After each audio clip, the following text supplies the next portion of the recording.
বলিউডের সিনেমায় কাজ করা যে কোনো বাঙালি অভিনেত্রীর কাছেই বিশাল ব্যাপার। বলিউডের সিনেমায় কাজের সুযোগ পেলে বাঙালি কোনো অভিনেত্রী সেই সুযোগ মিস করবেন না।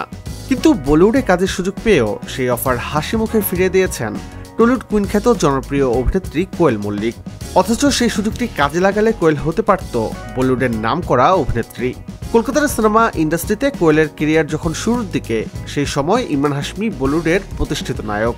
সেই সময় পর্দায় নিয়মিত আবেদনময়ী দৃশ্যে হাজির হতেন ইমরান হাশমি। সেই সময়ের অন্যতম হিট সিনেমা ছিল গ্যাংস্টার, যেখানে ইমরান হাশমির বিপরীতে বলিউডে অভিষেক ঘটেছিল কঙ্গনা রানাওয়াতের।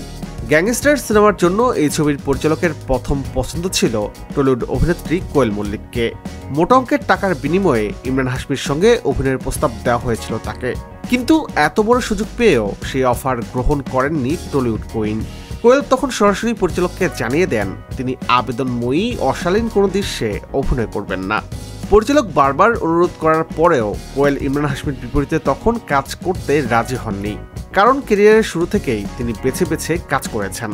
সমালোচিত হবেন এমন কোনো চরিত্রে কখনোই কাজ করেননি কোয়েল। মূলত তখনকার ইমরান হাশমির ছবিগুলো ছিল অ্যাডাল্ট টাইপের, যেখানে থাকতো ইমরান হাশমির সঙ্গে নায়িকাদের একাধিক কিসিং সিন। আর ইমরান হাশমির সঙ্গে ক্যামেরার সামনে কিসিং সিনে অভিনয় করতে হবে এবং খোলামেলা দৃশ্যে অভিনয় করতে হবে বলেই বলিউডের সিনেমায় কাজের সুযোগ পেয়েও পরিচালককে ফিরিয়ে দিয়েছেন কোয়েল মল্লিক।